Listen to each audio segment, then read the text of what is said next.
Hello everyone and welcome to the channel Rainbow Classes Session. Today in this video we are going to start religious movement.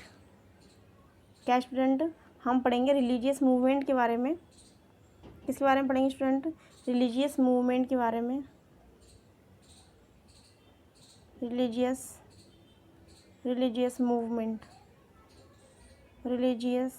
Movement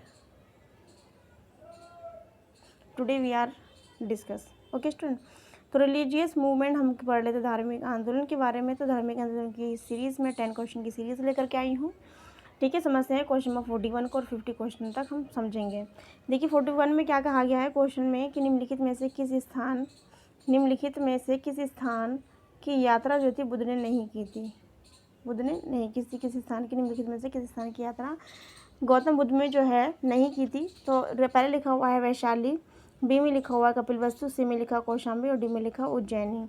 तो right answer आपको दिखाई दे रहा है कि उज्जैनी जो है इसका राइट आंसर है, यानी कि उज्जैनी की यात्रा जो गौतम बुद्ध ने नहीं की थी। इसकी एक्सप्लेनेशन को समझते हैं एक बार। बुद्ध ने अपना, और देखिए कौशाम्बी, वैशाली, कपिलवस्तु में तो इनका जन्म हुआ था। मैंने आपको बताया था कि कपिलवस्तु में जो है इनका जन्म हुआ था। कपिलवस्तु में जो है इनका जन्म हुआ था और कपिलवस्तु के निकट एक जगह है, इसका नाम क्या था? लुम्बिनी। क्या नाम था स्टूडेंट? लुम्बिनी जो है वर्तमान समय में जो नेपाल का तराई क्षेत्र जो है स्टूडेंट, नेपाल का जो तराई क्षेत्र जो है, तराई का जो एरिया है वो जो है कहाँ पर स्थित है? लुम्बिनी में। और लुम्बिनी जो है कपिलवस्तु में स्थित है और वहीं पर जो है गौतम बुद्ध का जन्म हुआ। तो कब जन्म हुआ? तो मैंने आपको पढ़ाया था प्रीवियस वीडियो में, आपको जाकर देखिए। 563 ईसा पूर्व में जो है गौतम बुद्ध का जो है जन्म हुआ था, 563 ईसा पूर्व में। ओके स्टूडेंट, और मैंने आपको पढ़ाया था इसके साथ साथ इनके जो पिता थे वो कपिलवस्तु के शाक्य गणराज्य के जो थे क्या प्रधान थे, इसलिए इनको शाक्य मुनि कहा गया। इनके पिता जो थे, इनके जो पिता थे वो क्या थे? शाक्य गण थे। गण जो था स्टूडेंट उसके जो थे प्रधान थे, इसीलिए इनको शाक्य मुनि कहा गया। और जब इनको ज्ञान की प्राप्ति हुई उसके बाद में ये बुद्ध कहलाए। ठीक है ना, बुद्ध कहलाए। और जब इन्हें पूर्ण रूप से ज्ञान की जो प्राप्ति हुई उसके बाद में ये तथागत कहलाए। कहलाए स्टूडेंट, तथागत कहलाए। ठीक है, तो ये जो है अपने आप में क्या है, मोस्ट इम्पोर्टेंट फैक्ट है। दोबारा देख लीजिए कि कपिलवस्तु में जो है गौतम बुद्ध का क्या हुआ था? जन्म हुआ था। कपिलवस्तु जो है कहाँ स्थित है? कपिलवस्तु में एक जगह है लुम्बिनी, कपिलवस्तु के निकट लुम्बिनी है। तो वहाँ पर इनका क्या जन्म हुआ था? और जो लुम्बिनी है वो नेपाल का तराई क्षेत्र का एरिया है। और जो इनका जन्म जो हुआ था 563 ईसा पूर्व में हुआ था। 563 ईसा पूर्व में हुआ था। ठीक है, और जो कपिल, और इनको शाक्य मुनि भी कहा गया था, मैंने आपको पढ़ाया था। शाक्य मुनि कहा गया था। किसको? गौतम बुद्ध को। क्यों कहा गया था? क्योंकि इनके फादर जो थे, इनके पिता जो थे वो शाक्य गण के क्या थे? प्रधान। शाक्य गण के क्या थे स्टूडेंट? प्रधान थे। इसी कारण इनको क्या कहा गया? शाक्य मुनि कहा गया। जब इन्हें ज्ञान की प्राप्ति हुई तब ये बुद्ध कहलाए। जब इन्हें ज्ञान की प्राप्ति हुई तब ये क्या कहलाए? बुद्ध कहलाए। और इनका अन्य नाम भी क्या है? तथागत भी है। ये इनके कई सारे नाम हैं। इनसे रिलेटेड कुछ इन्फॉर्मेशन है। चलते हैं फैक्ट पर। देखिए फैक्ट में आगे कि बुद्ध ने अपना जो उपदेश है, सबसे पहला उपदेश बताइए कहाँ दिया था? गौतम बुद्ध ने अपना पहला जो उपदेश है वो कहाँ दिया था? बताइए। गौतम बुद्ध ने जो अपना पहला उपदेश है स्टूडेंट वो दिया था सारनाथ में। कहाँ दिया था?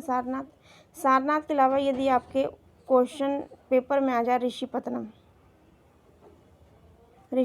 आ जाए, यदि क्या स्टूडेंट? ऋषिपत्तनम,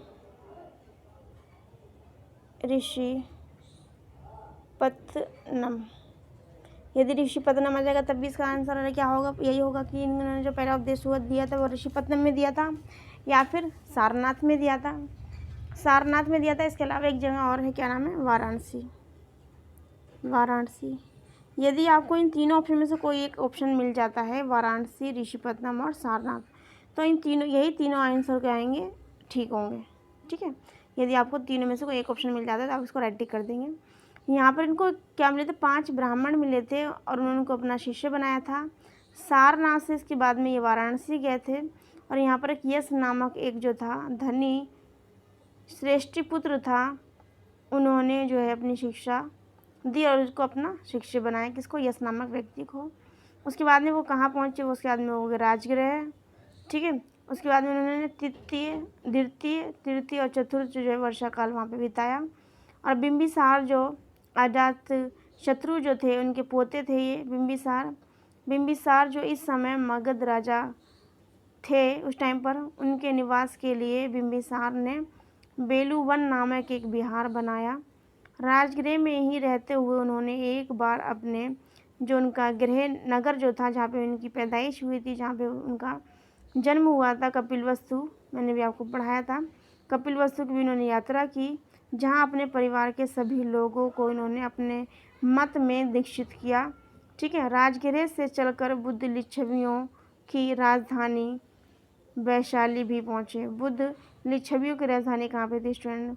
वैशाली थी। और ये जो है अपने राजगृह होते हुए वैशाली भी पहुँचे। यहाँ पे उन्होंने 5वां जो है वर्षकाल बिताया, ठीक है। लिच्छवियों ने उनके निवास के लिए महावन के लिए प्रसिद्ध कूटाग्रशाला, क्या है? लिच्छवियों के लिए कूटाग्रशाला जो है उसका निर्माण करवाया। वे राजा उदयन की राजधानी जो है कौशाम्बी भी गए। आपको ध्यान रखना है कि जैसे कि अभी हमने पढ़ा था बिंबिसार की राजधानी थी वो मगध थी, ठीक है। उसके बाद में लिच्छवियों की राजधानी क्या थी? वैशाली थी। उसके बाद हमने पढ़ा उदयन की राजधानी कौशाम्बी, तथा वहाँ नवाब इन्होंने विश्राम किया। अवंती राजधानी जिसे कहा जाता है उज्जैनी की, वहाँ के राजा जो थे प्रद्योत थे, उन्होंने क्या किया? आमंत्रित किया, किंतु उन्होंने अपनी वृद्धावस्था के कारण वहाँ जाने में अपनी असमर्थता इन्होंने क्या करी? व्यक्त की, बताई उनको, ठीक है, बताई। इसके बाद में जो है फिर उन्होंने अपने एक शिष्य था, उनका नाम था महाकच्चायान को वहाँ पर उपदेश देने के लिए भेजा। क्या नाम था? ऊपर देखिए, मैं यहाँ पर देती हूँ, मैं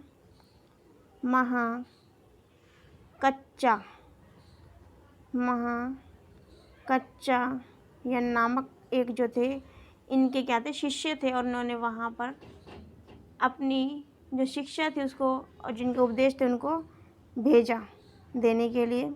कहाँ पर स्टूडेंट? अवंती में भेजा। एक बार दोबारा देख लीजिए, मोस्ट इंपॉर्टेंट है ये चीज़, एक बार दोबारा देख लीजिए। इसलिए मैं बता देती हूँ आपको दोबारा से कि देखिए, बुद्ध ने अपना प्रथम जो उपदेश दिया था वो सारनाथ में दिया था, मैंने आपको बताया था। सारनाथ के अलावा यदि ऑप्शन में वाराणसी आएगा तब भी आप राइट आंसर टिक करेंगे, ऋषिपत्तनम आएगा तब भी आप राइट आंसर टिक करेंगे। इन तीनों में से कोई एक आ जाएगा ऑप्शन, तो ये तीनों ही ऑप्शन होंगे। जहाँ पर इन्होंने 5 ब्राह्मणों को सबसे पहले इन्होंने एजुकेशन दी, अपना जो उपदेश दिया वो दिया इन्होंने, वहाँ पर अपने शिष्य बनाया उन 5 को सारनाथ में, ठीक है। सारनाथ से बुद्ध जो थे वाराणसी गए थे, ठीक है। और यश नामक एक धनी सृष्टि पुत्र को उन्होंने अपना शिष्य बनाया। और ये वो जो थे राजगृह पहुँचे और उन्होंने अपना द्वितीय और तृतीय और चतुर्थ वर्षकाल व्यतीत किया। किसने? गौतम बुद्ध ने। बिंबिसार जो इस समय मगध के राजा थे, उनके निवास के लिए बेलूवन नामक विहार बनवाया। तो बेलूवन नामक विहार किसने बनवाया स्टूडेंट? बिंबिसार ने बनवाया। तो बिंबिसार कौन थे? मगध के राजा थे और अजातशत्रु के क्या थे? पोते थे, ठीक है। राजगृह में ही रहते हुए उन्होंने एक बार अपने गृह नगर जहाँ पे उनकी पैदाइश हुई थी कपिलवस्तु की भी यात्रा की और अपने परिवार के सभी लोगों को अपने मत में दीक्षित किया। राजगृह से ही चलकर बुद्ध जो थे लिच्छवियों की राजधानी, मैंने आपको पढ़ा था लिच्छवियों की राजधानी, बताइए क्या लिच्छवियों की राजधानी? लिच्छवियों की राजधानी जो है स्टूडेंट वो क्या है?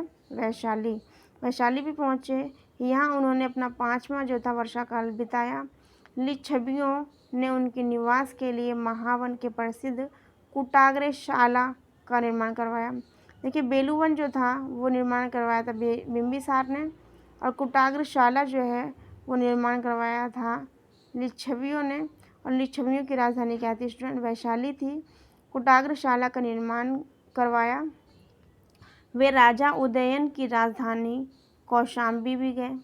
राजा उदयन की राजधानी क्या थी स्टूडेंट? कौशाम्बी थी, तो वो कौशाम्बी भी गए। कौन? गौतम बुद्ध। वहाँ पर उन्होंने नवा विश्राम किया। अवंती की राजधानी जिसे उज्जैनी कहा जाता है, वहाँ के राजा थे राजा प्रद्योत। राजा प्रद्योत ने उनको इनविटेशन दिया गौतम बुद्ध को कि वो हमारे यहाँ आए, लेकिन वो क्या थे, ज़्यादा ओल्ड हो गए थे, ठीक है, ज़्यादा वृद्धावस्था के कारण वहाँ पर जाने में उनकी असमर्थता व्यक्त हुई, जिसके कारण उन्होंने अपना एक वो था शिष्य था उनका, ठीक है, तो उनका नाम क्या था, महाकात्यायन नामक एक उनके जो थे शिष्य थे, उन्होंने प्रद्योत की राजधानी अवंती, कहाँ पर स्टूडेंट, अवंती में गौतम बुद्ध ने अपने उपदेश देने के लिए महाकात्यायन नामक शिष्य को भेज दिया। ठीक है स्टूडेंट, क्वेश्चन 41 होता है हमारा कंप्लीट। आगे चलते हैं क्वेश्चन नंबर 42 पर। देखिए क्वेश्चन नंबर 42 को एक बार, 42 में देखिए क्या कहा गया है क्वेश्चन नंबर 42। इसकी एक्सप्लेनेशन को समझ लेते हैं एक बार। क्वेश्चन नंबर 41 की एक्सप्लेनेशन को भी समझ लेते हैं, उसमें फैक्ट क्या दिए हुए हैं।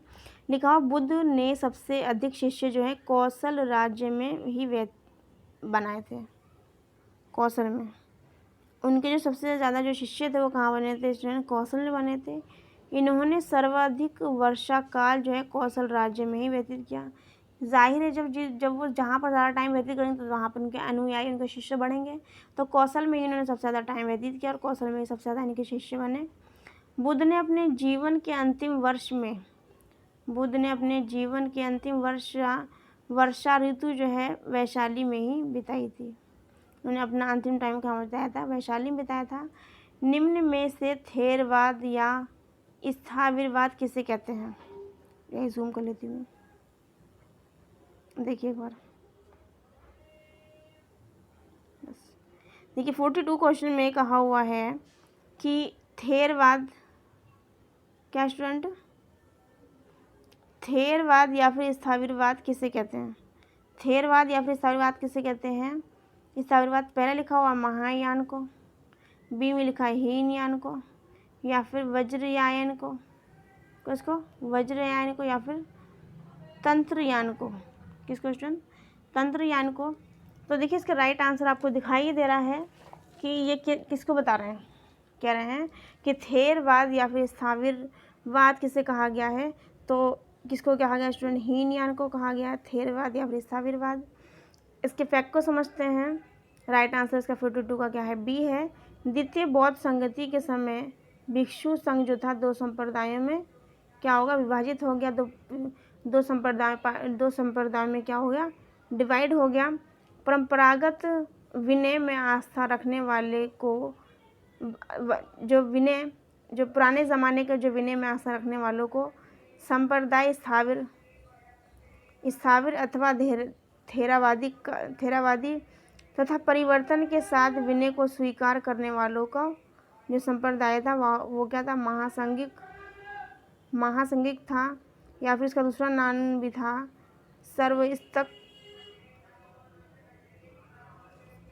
सर्वास्तिवादी था। क्या था स्टूडेंट, सर्वास्तिवादी। देखिए दोबारा देख लीजिए एक बार। देखिए द्वितीय बौद्ध संगति के समय भिक्षु संघ जो था दो संप्रदायों में विभाजित हो गए। एक पुरानी वाली जो परंपरा थी, परंपरागत जो विचारधारा थी, इसको मानने वाले जो लोग थे वो क्या कहलाए थे, उसका नाम था स्थाविर, जिसको थेरावादी कहा गया। और जिन लोगों ने अपने क्या बोलते हैं परिवर्तन के साथ जो है विनय को स्वीकार किया था, अपने विचारों को स्वीकार किया था, उनका नाम जो रखा गया था वो क्या रखा गया था, महासांघिक रखा गया था, जिसका दूसरा नाम वो था सर्वास्तिवादी था। प्रथम नेतृत्व जो था महाकात्यायन जो इनका शिष्य था, महाकात्यायन जो इसका शिष्य था, इनका शिष्य था राजा प्रद्योत ने जिनको आमंत्रित किया था, तब इन्होंने कहाँ भेजा था, तो इन्होंने भेजा था अवंती में, जिसकी राजधानी थी उज्जैनी। महाकात्यायन जो है कहाँ गए थे, महाकात्यायन जो गए थे अवंती में गए थे। अवंती की राजधानी क्या थी स्टूडेंट, अवंती की राजधानी थी उज्जैनी जो थी इनकी क्या थी, उज्जैनी जो थी अवंती की क्या थी, कैपिटल थी। तो वहाँ पर कौन गए थे, महाकात्यायन गए थे गौतम बुद्ध के उपदेशों को देने के लिए। तो देखिए वक्त के साथ साथ कैसे कैसे बदलाव आते हैं। तो अब उनमें उनके जो विचार थे, उनके उपदेश थे, कैसे उसमें परिवर्तन हुआ। महाकात्यायन तथा द्वितीय का नेतृत्व जो है महाकश्यप ने किया। तृतीय बौद्ध संगीति में स्थाविर संप्रदाय का ही बोलबाला था। जो तृतीय जो बौद्ध संगीति उसमें स्थाविर जो संप्रदाय था उसका ही बोलबाला था, यानी कि जो प्रथम जो इसमें परंपरागत विनय में आस्था रखने वाले जो थे वो ही थे स्थाविर। जब तृतीय बार जो बौद्ध संगीति हुई तो उसमें स्थाविर संप्रदाय का ही बोलबाला था। जबकि चतुर्थ बौद्ध संगीति में महासंघिकों का, लेकिन चौथी बार जो वो हुई संगीति उसमें महासिंघकों का जो है बोलबाला था। चतुर्थ बौद्ध संगीति में बौद्ध ग्रंथों के कठिन अंशों पर सम्यक विचार विमर्श किया गया तथा प्रत्येक पिटक पर भाष्य लिखे गए। प्रत्येक जो पिटक थे उन पे क्या लिखे गए, भाष्य लिखे गए। कनिष्क ने इन्हें ताम्रपत्रों पर खुदवाया और एक स्तूप में रखवा दिया। जो भाष्य लिखे गए कनिष्क ने ताम्रपत्रों पर खुदवाया और उनको एक स्तूप में रखवा दिया। त्रिपिटकों में लिखे गए इन भाष्यों को ही विभाष्य शास्त्र कहा गया। देखिए त्रिपिटकों पर लिखे गए भाष्यों को ही विभाष्य शास्त्र कहा जाता है। इसी समय बौद्ध धर्म हीनयान और महायान नामक दो स्वतंत्र संप्रदायों में जो है विभक्त हो गया, जो क्रमशः स्थाविर और महासांगिक से उद्भूत हुए थे। तो देखिए कैसे कैसे वक्त के साथ साथ परिवर्तन आया लोगों की सोच में। कुछ लोगों ने जो है परंपरागत विनय को ही माना जो थेरावादी और स्थाविर कहलाए, और कुछ लोग ऐसे थे जिन्होंने परिवर्तन के साथ विनय को स्वीकार किया। परिवर्तन के साथ जो स्वीकार करने वाले लोग थे वो क्या कहलाए, महासांगिक कहलाए, या फिर उनका जो दूसरा नाम था सर्वास्तिकवादी का था। प्रथम जो नेतृत्व जो हुआ था इसका जो महाकात्यायन ने किया था। द्वितीय नेतृत्व जो है महाकश्यप ने किया था। तृतीय बौद्ध संगीति में स्थाविर जो प्रथम वाला है जिसमें परंपरागत विनय में आस्था रखने वाले जो थे उनका ही बोलबाला रहा। जबकि चतुर्थ बौद्ध संगीति में महासंघिकों का। चतुर्थ बौद्ध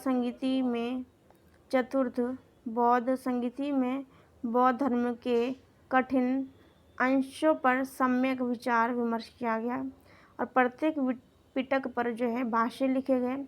कनिष्क ने इन्हें ताम्रपत्रों पर खुदवाया और एक स्तूप में रखवा दिया। किसको, भाष्यों को। त्रिपिटकों पर लिखे गए इन भाष्यों को ही विभाष्य शास्त्र कहा जाता है। इसी समय बौद्ध धर्म हीनयान और महायान नामक दो स्वतंत्र संप्रदायों में जो है विभक्त हो गया, जो क्रमशः स्थाविर और महासांगिक से नाम से उद्भूत हुए। ठीक है स्टूडेंट, आगे चलते हैं क्वेश्चन नंबर 43 पर। प्रथम बौद्ध संगीति का जो अध्यक्ष कौन था। अभी हमने क्या पढ़ा है ऊपर, देखिए दोबारा से एक बार देख लेते हैं। प्रथम बौद्ध संगीति का जो है अध्यक्ष कौन था। पहले लिखा हुआ है थेरियस, बी में लिखा है महाकश्यप, सी में लिखा है मोगली पुत्र और डी में लिखा है वसुमित्र। तो राइट आंसर आपको नज़र आ रहा, महाकश्यप हमने भी पढ़ा था। देखिए महाकश्यप जो है प्रथम जो बौद्ध संगीति हुई थी उसका जो है अध्यक्ष रहा था। इसके एक्सप्लेनेशन को समझ लेते हैं। आगे देखिए क्वेश्चन नंबर 43 की एक्सप्लेनेशन को समझते हैं। देखिए क्वेश्चन 43 कहा गया है कि प्रथम बौद्ध संगीति जो प्रथम बौद्ध परिषद बुद्ध की मृत्युओं के तत्काल बाद राजगृह की सप्तकर्णी गुफा में हुई थी। राजगृह की सप्तकर्णी गुफा में, और किसकी, बुद्ध की मृत्यु के बाद में प्रथम बौद्ध संगीति हुई थी। इस समय मगध का जो शासक था अजातशत्रु था। मगध का शासक कौन था, अजातशत्रु था। इस संगीति के जो अध्यक्ष जो थे वो कौन थे, महाकश्यप थे। तथा इसमें बुद्ध के प्रमुख शिष्य आनंद और उपाली भी जो थे उपस्थित थे। इसमें बुद्ध की शिक्षाओं का संकलन हुआ तथा उन्हें सूत्र और विनय नामक पिटकों में विभाजित किया गया। आनंद उपाली कर्मश धर्म और विनय के प्रमाण माने गए। दोबारा देखिए एक बार, वेरी वेरी इंपॉर्टेंट क्वेश्चन है ये। देखिए प्रथम बौद्ध संगीति, अब बहुत क्वेश्चन आता है, ये वेरी वेरी इंपॉर्टेंट है क्वेश्चन मोस्टली। ठीक है, बौद्ध संगीति जो थी प्रथम बौद्ध परिषद जो है इसकी जो कब हुई थी ये बौद्ध संगीति प्रथम, तो बुद्ध की मृत्यु को तत्काल बाद ही हो गई थी। कहाँ हुई थी? राजगीर की सप्तकर्णी गुफा में। ठीक है। इस समय मगध का जो शासक था वो कौन था? अजातशत्रु था। और अजातशत्रु था। ठीक है। और ये जो मगध के राजा अजातशत्रु जो थे वो कैसे बने? ये सब इससे पहले राजा नहीं था अजातशत्रु। कौटिल्य का नाम आपने सुना होगा, कौटिल्य। इसका दूसरा नाम था क्या? दूसरा नाम बताइए, कौटिल्य का दूसरा नाम क्या था? बताइए। विष्णुगुप्त। कौटिल्य का दूसरा नाम क्या था? विष्णुगुप्त था। तो उस टाइम पर विष्णुगुप्त या कौटिल्य ने एक पुस्तक लिखी थी, ये बहुत प्रसिद्ध पुस्तक है, अर्थशास्त्र। अर्थशास्त्र एक बुक लिखी थी कौटिल्य ने। इसके अंदर ऐसी ऐसी बातें लिखी हुई थी जिसकी वजह से जो है कौटिल्य ने अजातशत्रु को क्या बनाया था? राजा बनाया था। ठीक है। आप मेरी प्रीवियस वीडियो में जाएंगे तब आपको इसके बारे में डिटेल में इन्फॉर्मेशन मिल जाएगी कि पॉइंट की कि कौटिल्य कौन थे, उन्होंने क्या क्या क्या इनको अजातशत्रु को जो है क्यों बनाया था राजा, और इसके पीछे क्या वजह रही थी, और किस राज्य की उन्होंने क्या बोलते बिंबिसार को कैसे हराया था। ठीक है। क्या हुआ था? बिंबिसार ने जो है इनकी जो है आलोचना की थी। किसकी? कौटिल्य, जिनका नाम था विष्णुगुप्त। जब इनकी आलोचना की थी एक भरी सभा में, तब इन्होंने कहा था कि मैं जो हूँ इनका बदला जो है लूँगा। तब इन्होंने कौटिल्य ने एक पुस्तक लिखी थी जिसका नाम था अर्थशास्त्र। अर्थशास्त्र में राजा बनने के लिए किन किन चीज़ों की ज़रूरत है, क्या क्या चीज़ होना चाहिए, ये चीज़ सभी इन्होंने इसके अंदर डिटेल में लिखी हुई थी। वही बुक को इन्होंने आधार बनाकर इन्होंने अजातशत्रु को ट्रेंड किया काफ़ी टाइम तक। उसके बाद में जब इनको लगा कि ये पूरी तरीके से आज सम्राट बनने के योग्य हो चुके हैं, युद्ध करने के योग्य हो चुके हैं, तब इन्होंने बिंबिसार के अगेंस्ट इनको खड़ा किया और उनको मगध का जो है विजित करवाई, और जो है बिंबिसार हार गया, बहुत बुरी तरीके से हारा था। तो ये सब इसके पीछे किसका हाथ है? इसका हाथ पीछे हाथ है विष्णुगुप्त यानी कौटिल्य का। बहुत लंबी एक स्टोरी, हर क्वेश्चन रिलेटेड स्टोरी मैंने आपको बताई है। ठीक है। और वो जो क्वेश्चन मैंने आपको पढ़ा है वो बहुत इंपॉर्टेंट क्वेश्चन है, तो आप प्रीवियस वीडियो में जाइए और देखिए उस चीज़ को। आते हैं अपने टॉपिक पर। देखिए, इस समय मगध का शासक अजातशत्रु था। इस संगीति की जो अध्यक्षता जो की थी वो किसने की थी? महाकश्यप ने की थी। तथा इसमें बुद्ध के प्रमुख शिष्य थे। तथा इसमें बुद्ध के प्रमुख शिष्य आनंद और उपाली भी उपस्थित थे। इसमें बुद्ध की शिक्षाओं का संकलन हुआ। इन्हें सुत्त और विनय नामक पिटकों में भी विभाजित किया गया है। आनंद और उपाली जो हैं धर्म और विनय के प्रमाण माने गए। ठीक है। आगे चलते क्वेश्चन 44 पे, निम्नलिखित में से किस शासक के काल में तृतीय बौद्ध संगीति का आयोजन हुआ? क्या क्वेश्चन कह रहे हैं? दोबारा देखेंगे। किस शासक के शासनकाल में तृतीय बौद्ध संगीति का आयोजन हुआ? यहाँ पे पूछा शासक, किन के बारे में बात की गई है कि बौद्ध संगीति जो हुई थी किस शासक के शासनकाल में हुई थी? पहले लिखा हुआ है काल अशोक, बी में लिखा हुआ अशोक, और सी में लिखा हुआ कनिष्क, और डी में लिखा हुआ हर्ष। तो राइट आंसर पे आते हैं। तो राइट आंसर देखिए इसका क्या है? राइट आंसर इसका क्या है? अशोक। अशोक के शासनकाल में तृतीय जो है बौद्ध संगीति हुई थी। उसके बारे में पढ़ते हैं। तृतीय बौद्ध संगीति में जो उसका अध्यक्ष था वो कौन था? पढ़ते हैं आगे। देखिए क्वेश्चन 44 पे एक्सप्लेनेशन समझते हैं इसकी, क्वेश्चन नंबर की 44 की। देखिए एक बार, तृतीय बौद्ध संगीति का जो आयोजन हुआ था किसका स्टूडेंट? देखिए एक बार, तृतीय बौद्ध संगीति का जो आयोजन हुआ था वो मौर्य सम्राट अशोक के शासनकाल में हुआ था। हमने पढ़ लिया अभी। और इसका अध्यक्ष कौन था? तृतीय जो बौद्ध संगीति हुई थी तो वहाँ के किंग थे, अशोक थे। और वहाँ का जो अध्यक्ष जो था उस सभा का वो क्या था?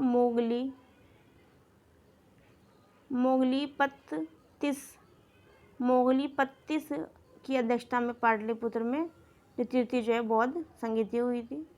दोबारा देखेंगे एक बार, दोबारा बता देती हूँ कि तृतीय बौद्ध संगीति का आयोजन मौर्य सम्राट अशोक के शासनकाल में हुआ था। और मोगलीपत्तिस की अध्यक्षता में पाटलिपुत्र में हुई थी तृतीय बौद्ध संगीति। प्रथम बौद्ध संगीति का जो आयोजन हुआ था अजातशत्रु के शासनकाल में हुआ, तब हमने पढ़ा था। ठीक है। आगे लिखा हुआ है तृतीय बौद्ध संगीति का आयोजन कालाशोक के शासनकाल में हुआ था। देखिए प्रथम बौद्ध संगीति का जो आयोजन किसके काल में हुआ था? अजातशत्रु के टाइम में हुआ था। और द्वितीय जो बौद्ध संगीति हुई थी वो कालाशोक के टाइम में हुई थी। और तृतीय बौद्ध संगीति जो है अशोक के टाइम पीरियड में हुई थी। ठीक है, पहले कौन? अजातशत्रु, उसके बाद में क्या है? द्वितीय में कालाशोक और तृतीय में क्या है? अशोक। ठीक है, चतुर्थ बौद्ध संगीति का जो आयोजन हुआ था वो कनिष्क के शासनकाल में हुआ था। किसके शासनकाल में हुआ था स्टूडेंट? दोबारा देखेंगे एक बार। प्रथम बौद्ध संगीति का आयोजन अजातशत्रु के टाइम पीरियड में हुआ। किसके टाइम पीरियड में हुआ स्टूडेंट? अजातशत्रु के टाइम पीरियड में हुआ। द्वितीय बौद्ध संगीति का आयोजन जो हुआ कालाशोक के टाइम में हुआ। तृतीय बौद्ध संगीति हुई अशोक के टाइम पीरियड में हुई। और चौथे बौद्ध संगीति का आयोजन जो है कनिष्क के शासनकाल में हुआ। ओके स्टूडेंट, आगे चलते क्वेश्चन 45 पे 5 क्वेश्चन हमारे बचते हैं अभी। बौद्ध धर्म से संबंधित चतुर्थ बौद्ध संगीति के अध्यक्ष कौन थे? अब देखिए यहाँ पे आगे चतुर्थ बौद्ध संगीति पहले लिखा हुआ है वसुमित्र, बी में लिखा अश्वघोष, सी में लिखा महाकश्यप और डी में लिखा है मोगलीपुत्तिस। तो राइट आंसर की यदि हम बात की जाए तो चतुर्थ बौद्ध संगीति की बात की जाए तो चतुर्थ बौद्ध संगीति के जो अध्यक्ष जो थे वो कौन थे? वसुमित्र थे। कौन थे स्टूडेंट? वसुमित्र थे। और अभी हमने पढ़ा था कि तृतीय बौद्ध संगीति जो थे उसके तृतीय बौद्ध संगीति के जो अध्यक्ष थे वो कौन थे? मोगलीपुत्तिस थे तृतीय बौद्ध संगीति के। ठीक है स्टूडेंट, आगे चलते हैं और समझते हैं इसके एक्सप्लेनेशन को। बौद्ध धर्म से संबंधित चतुर्थ बौद्ध संगीति का आयोजन जो है 110 ईसा पूर्व में कनिष्क के शासनकाल में वसुमित्र की अध्यक्षता में कश्मीर के कुंडल वन में हुआ था। और हमने पढ़ा था कुंडल वन में किसका जन्म हुआ था? तो हमने किसके बारे में पढ़ा था?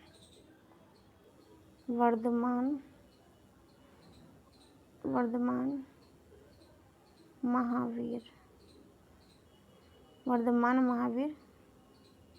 स्वामी का जन्म किसमें हुआ था? 599 ईसा पूर्व में हुआ था इनका जन्म। वो 72 साल जिए थे। 527 में इनकी मृत्यु हुई थी। 527 में इनकी क्या हुई थी? मृत्यु हुई थी। 72 ईयर वो जो थे जीवित रहे थे, मैंने आपको बताया था। ठीक है, तो वसुमित्र की अध्यक्षता में कश्मीर के कुंडलवन में हुआ था। अब आगे फैक्ट पे चलते हैं। चतुर्थ बौद्ध संगीति में ही बौद्ध धर्म हीनयान और महायान शाखाओं में बढ़ गया था। अब क्वेश्चन ऐसे भी आ सकता है कि कौन सी बौद्ध संगीति में जो बौद्ध धर्म था हीनयान महायान में बढ़ गया? तो किसमें स्टूडेंट? चतुर्थ बौद्ध संगीति में बौद्ध धर्म जो था हीनयान और महायान शाखाओं में बढ़ गया। प्रथम बौद्ध संगीति की जो अध्यक्षता की थी वो महाकश्यप ने की थी। द्वितीय बौद्ध संगीति की जो अध्यक्षता की थी वो सुबुकामी ने की थी। जबकि तृतीय बौद्ध संगीति की जो अध्यक्षता की थी मोगलीपुत्तिस ने की थी। ये स्टूडेंट वेरी वेरी इंपॉर्टेंट है, इस तरह से ज़रूर पूछते हैं किस किसकी अध्यक्षता में प्रथम बौद्ध संगीति हुई थी, द्वितीय और तृतीय के बारे में पूछते। इस टाइम किसका शासनकाल था ये भी पूछते हैं। तो देखिए प्रथम बौद्ध संगीति जो है किसके टाइम पीरियड में हुई थी? महाकश्यप के अध्यक्षता में हुई थी। ठीक है, क्या बोलते हैं, महाकश्यप नामक व्यक्ति की अध्यक्षता में प्रथम बौद्ध संगीति हुई थी। और उस टाइम वहाँ का राजा कौन था? अजातशत्रु। कौन था स्टूडेंट? अजातशत्रु जो है था वहाँ का क्या था? राजा तो थोड़ा कर लेती हूँ।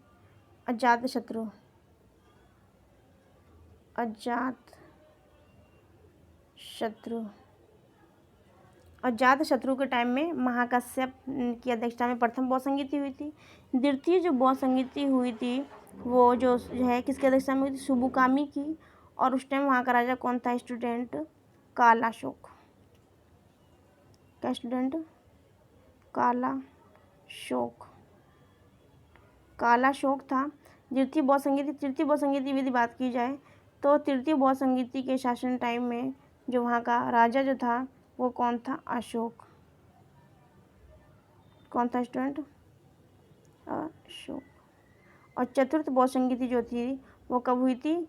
कनिष्क के टाइम पीरियड में। वहाँ का जो शासक जो किसकी अध्यक्षता में हुई थी? तो वसुमित्र की अध्यक्षता में हुई थी और कनिष्क के शासनकाल में। तो आपको चारों की चारों इम्पोर्टेंट हैं बहुत ज़्यादा, और एग्जामिनर मोस्टली इसमें से ही क्वेश्चन पूछ लेता है। आगे चलते क्वेश्चन 41 पे समझते हैं। 41 को देखिए, कि निम्नलिखित में से किस अभिलेख में गौतम बुद्ध के शरीर अवशेषों के स्तूप निर्माण का प्रमाण मिलता है? पहले लिखा हुआ है महास्थान अभिलेख, पहले दूसरा लिखा हुआ पीपर हवा, और सी में लिखा है लुम्बिनी अभिलेख, और डी में लिखा है सारनाथ अभिलेख। तो बात की जाए कि बुद्ध के शरीर के अवशेषों की, तो इसका राइट आंसर जो है वो क्या है, देखिए। तो राइट आंसर की यदि बात की जाए तो राइट आंसर क्या है स्टूडेंट, इसका है राइट आंसर पीपर हवा। पीपर हवा नामक अभिलेख में गौतम बुद्ध के शरीर के अवशेषों की जो है पीपर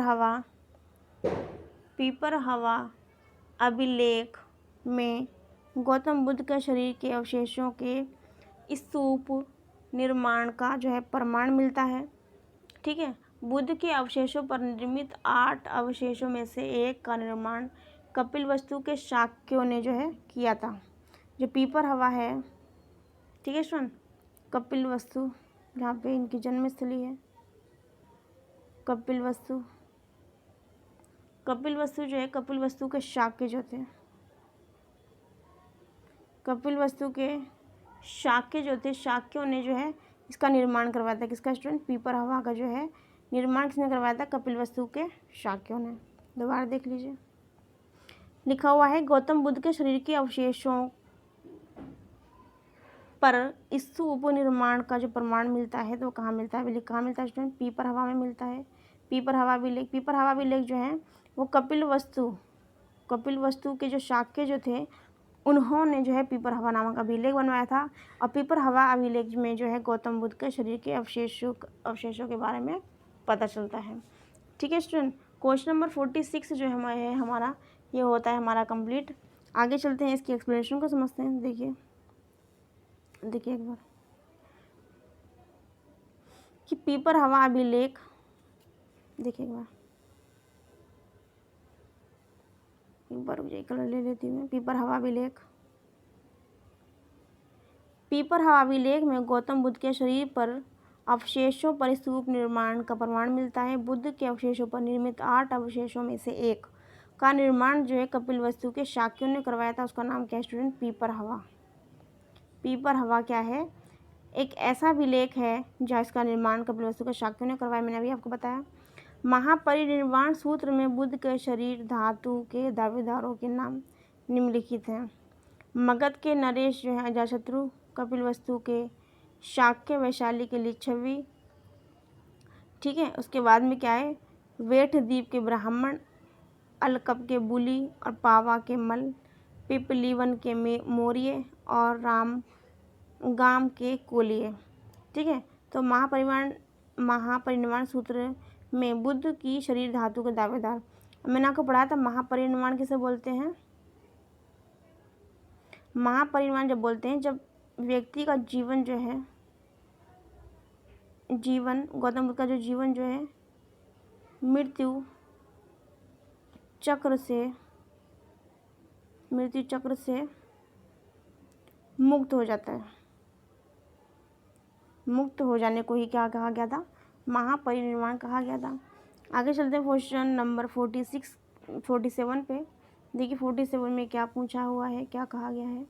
इसके बाद में हमारे बचते हैं सिर्फ 3 क्वेश्चन, तो समझते हैं इनको। और देखिए एक बार कि वह कौन सा ग्रंथ है जिसमें बुद्ध की कुशीनगर की अंतिम यात्रा का वर्णन है? बुद्ध की अंतिम यात्रा कुशीनगर का वर्णन किसे मिलता है? पहले लिखा हुआ महापरिनिर्वाण सूत्र, बी में लिखा हुआ जातक कथाएं, सी में लिखा ललित विस्तार, और डी में लिखा बुद्ध चरित्र। तो देखिए एक बार कि वह कौन सा ग्रंथ जिसमें बुद्ध की कुशीनगर की अंतिम यात्रा का वर्णन है, तो राइट आंसर है तो इसका क्या है? महापरिनिर्वाण सूत्र। महापरिनिर्वाण सूत्र है जिसमें बुद्ध की कुशीनगर की अंतिम यात्रा का वर्णन है। महापरिनिर्वाण सूत्र में बुद्ध की कुशीनगर की अंतिम यात्रा का वर्णन है, जबकि जातक कथाएं जो हैं बुद्ध के पूर्व जन्म की कथाओं से संबंधित हैं। देखिए जातक कथा भी बहुत इंपॉर्टेंट है, ये आता है बहुत ज़्यादा, तो आप कन्फ्यूज नहीं है। जातक कथाओं में क्या है कि पूर्व जन्म के बारे में बताया गया है, और महापरिनिर्वाण सूत्र में कुशीनगर की अंतिम यात्रा का वर्णन है। ओके स्टूडेंट, आगे चलते हैं। 48 में निम्नलिखित में से किसे बौद्ध परंपरा में भावी बुद्ध कहा गया? भावी बुद्ध किसे कहा गया बौद्ध परंपरा में? पहले लिखा हुआ मैत्रेय, में लिखा हुआ है। अवलोकितेश्वर उसके बाद में सी में लिखा है व्रजपाणी, डी में लिखा है मंजूश्री। तो लिखा हुआ है भावी बुद्ध किससे कहा गया, तो भावी बुद्ध कहा गया मैत्रेय को। राइट आंसर क्या है स्टूडेंट, इसका ए है। मैत्रेय क्यों कहा गया, देखिए अवलोकितेश्वर प्रधान बोधिसत्व, इन्हें पद पाणी यानी कि हाथ में कमल लिए हुए भी कहते हैं। इनका प्रधान गुण क्या है, दया है। इनका प्रधान गुण जो स्टूडेंट क्या है, दया है। विरजपाणी विरजपाणी जो है पाप और असत्य के सहारक हैं। इन्हें हाथ में विरज लिए हुए प्रदर्शित किया गया है। मंजूश्री के एक हाथ में खड्ग तथा दूसरे हाथ में किताब रहती है। इनका प्रमुख कार्य जो है बुद्धि को परखर करना है। ठीक है स्टूडेंट, ये अन्य फैक्ट दिए हुए हैं। ये 3 ऑप्शन में पहला विरजपाणी, अवलोकितेश्वर और मंजूश्री। दोबारा समझ लेते हैं जिसको, बहुत ज़्यादा इम्पोर्टेंट है। तो देखिए अवलोकितेश्वर जो है प्रधान बोधिसत्व हैं। इन्हें पदम पाणी कहा गया यानी कि हाथ में कमल लिए भी कहा गया है। इनका प्रधान जो गुण क्या है, दया, मोस्ट इम्पोर्टेंट है, दया इनका प्रधान गुण है। यदि बात की जाए इसके बाद में व्रजपाणी, किसकी बात की जाए, व्रजपाणी की, तो इनका क्या कार्य है कि असत्य के संहारक है। ये असत्य यानी झूठ का क्या है, बाइकआउट करने वाले हैं। इनके हाथ में विरज लिए हुए ये जो है प्रदर्शित होते हैं। मंजूश्री जो है मंजूश्री एक हाथ में खड्ग दूसरे हाथ में किताब रहती है इनका प्रमुख कार्य जो है बुद्धि को क्या है, परखर करना है। ठीक है स्टूडेंट, आगे आते हैं क्वेश्चन 49 पे। इसके बाद हमारा लास्ट क्वेश्चन बचता है कि भगवान बुद्ध द्वारा बताए गए मध्यम मार्ग का क्या अभिप्राय है।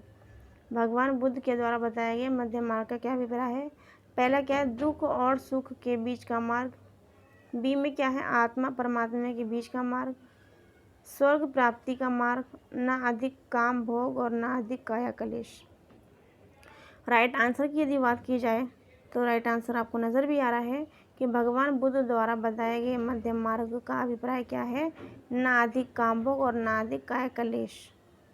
ना अधिक काम भोग, ना अधिक काया कलेश। आगे देखेंगे कि इसमें ऐसी क्या बात बताई गई थी। देखिए एक बार इसके एक्सप्लेनेशन को समझते हैं। एक्सप्लेनेशन को देखिए क्या क्या बताया गया एक्सप्लेनेशन में,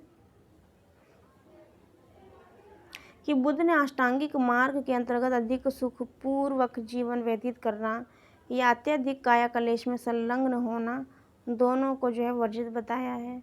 वर्जित बताया यानी कि दोनों का जो है इन्होंने बाइकआउट करा है। बुद्ध ने इस संबंध में मध्यम प्रतिपदा यानी कि मध्य मार्ग को ही अपनाया है। वो मध्य मार्ग क्या है, ना ही अत्यधिक कार्य करना और ना ही अधिक काया कलेश करना। ठीक है, बौद्ध जो धर्म है मूलतः अनीश्वरवादी है। कैसा है, बौद्ध धर्म जो है अनीश्वरवादी है। उसके साथ साथ यह है अनात्मवादी भी है, परंतु पूर्व जन्म में जो है मान्यता रखता है, जबकि जैन धर्म पूर्व जन्म में आस्था नहीं रहता। यह डिफरेंस है। ठीक है, बौद्ध धर्म जो है पुनर्जन्म में मान्यता रखता है। तभी तो जातक कथाओं का वर्णन जो हमने भी पढ़ा था, जातक कथाओं में गौतम बुद्ध जो हैं उनकी पूर्व जन्म से की ही सारी स्टोरीज़ हैं, पूर्व जन्म की ही स्टोरीज़ हैं, कहानियाँ हैं। आगे चलते हैं। बौद्ध धर्म में निर्वाण प्राप्ति के लिए सदाचार नैतिक जीवन पर अत्यधिक बल दिया गया है। बौद्ध धर्म में निर्वाण प्राप्ति के लिए जो है सदाचार नैतिक जीवन पर अत्यधिक बल दिया गया है। आगे चलते हैं, एक बार दोबारा समझ लेंगे इसको। देखिए बौद्ध ने अष्टांगिक मार्ग के अंतर्गत अत्यधिक सुखपूर्वक जीवन व्यतीत करना या फिर अत्यधिक काया कलेश में संलग्न होना दोनों ही जो है उसको क्या क्या इन्होंने बाइकआउट किया, उसको वर्जित बताया है, उसको बेकार बताया है। बुद्ध ने इस संबंध में मध्यम प्रतिपदा जो है मध्यम मार्ग को ही अपनाया है। ठीक है, बौद्ध धर्म जो है अनीश्वरवादी है। कैसा है, अनीश्वरवादी है, यानी कि ये किसी भी भगवान में विश्वास नहीं रखते हैं। यह जो है अनात्मवादी है, अनात्मवादी भी है ये, लेकिन जो है पुनर्जो जन्म है, जो दोबारा जन्म की बात होती है उस पर विश्वास रखते हैं। जबकि जैन धर्म जो है पुनर्जन्म में विश्वास नहीं रखता है। कौन, जैन धर्म। बुद्ध धर्म में निर्वाण प्राप्ति के लिए सदाचार और नैतिक जीवन पर अत्यधिक बल दिया है। आगे चलते क्वेश्चन में 50 पर 50 एंड हमारा लास्ट क्वेश्चन है। तो देखिए 50 क्वेश्चन पे चलते हैं हम। 50 क्वेश्चन में क्या कहा गया है देखते हैं एक बार। बौद्ध धर्म के अंतर्गत, क्या स्टूडेंट, बौद्ध धर्म के अंतर्गत देखिए एक बार, बौद्ध धर्म के अंतर्गत माध्यमिक दर्शन के प्रतिपादक, बौद्ध धर्म के अंतर्गत माध्यमिक दर्शन के प्रतिपादक कौन कौन है। सबसे पहला है ऑप्शन नागार्जुन। क्या है स्टूडेंट, दोबारा क्वेश्चन को लिख लेती हूँ ऊपर। बौद्ध धर्म के अंतर्गत, बौद्ध धर्म के अंतर्गत क्या बताया, माध्यमिक दर्शन, क्या बताया स्टूडेंट, माध्यमिक, शॉर्ट में दे माध्यमिक दर्शन, क्या बताया स्टूडेंट, माध्यमिक दर्शन। तो ये कह रहे माध्यमिक दर्शन, इसके प्रतिपादक कौन थे, इसके प्रतिपादक, प्रतिपादक इसके जो है स्टूडेंट प्रतिपादक कौन है, ठीक है। तो राइट आंसर, तो इसके ऑप्शन को देख लेते हैं एक बार। ऑप्शन में देखिए क्या कहा गया है। सबसे पहला जो है नागार्जुन, नागार्जुन, नागार्जुन, ठीक, समझ जाइए, अब नागार्जुन लिखा हुआ है। बी में जो है वो है अश्वघोष, अश्वघोष,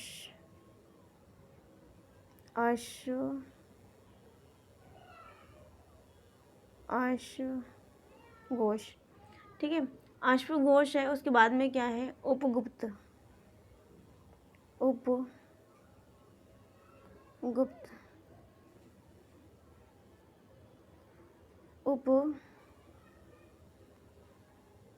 उपगुप्त का स्टूडेंट उपगुप्त है।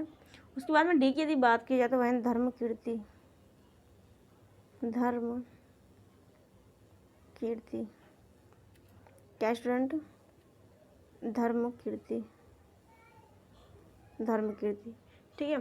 तो यदि राइट आंसर की बात की जाए तो राइट आंसर इसका देखिए एक बार क्या है, बौद्ध धर्म के अंतर्गत माध्यमिक दर्शन। दोबारा बता देती हूँ, बौद्ध धर्म के अंतर्गत माध्यमिक दर्शन जो है उसके प्रतिपादक कौन है। पहले लिखा हुआ नागार्जुन, बी में लिखा अश्वघोष, सी में उपगुप्त और डी में लिखा हुआ धर्म कीर्ति।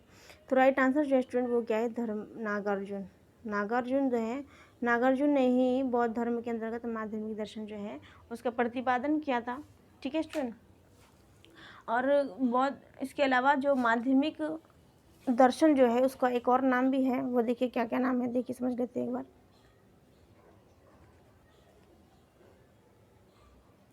कि बौद्ध धर्म जो है स्टूडेंट, इसकी एक्सप्लेनेशन करिए देखिए। हाँ, बौद्ध धर्म के अंतर्गत माध्यमिकवाद, जूम कर लेते थोड़ा सा, देखिए बौद्ध धर्म के अंतर्गत माध्यमिकवाद, माध्यमिकवाद जो इसका दूसरा नाम भी है क्या है, शून्यवाद मत के प्रवर्तक नागार्जुन है। माध्यमिक कार्य का शून्यता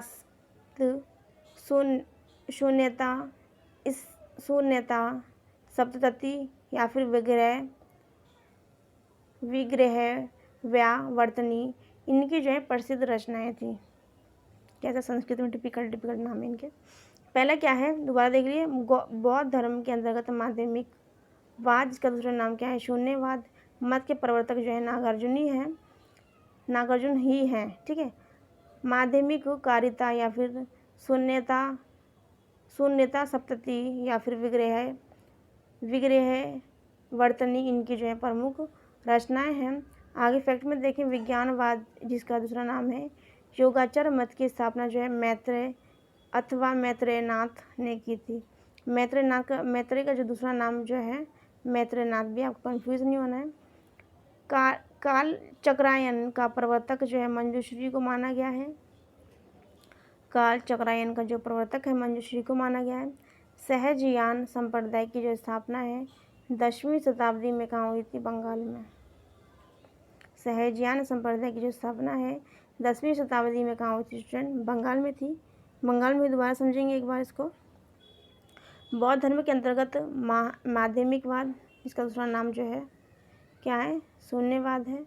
मत के प्रवर्तक जो है नागार्जुन है। माध्यमिक कारिता, शून्यता सप्तति, विग्रह व्यावर्तनी, इनकी जो है प्रसिद्ध जो है रचनाएं हैं।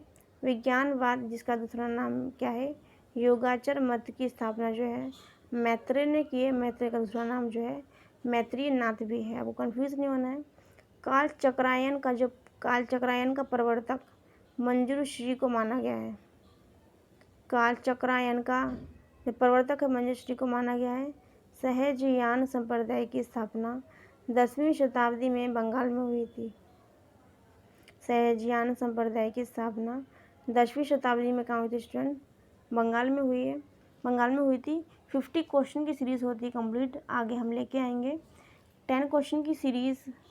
स्टूडेंट जब तक आप जो है पढ़ते रहिए, और हम मिलते हैं आपको न्यू वीडियो में और न्यू इन्फॉर्मेशन के साथ। So that's it for today's video. I hope you guys doing well till then. Bye bye, take care and God bless you all. Thank you for watching. Take care and subscribe and feedback me.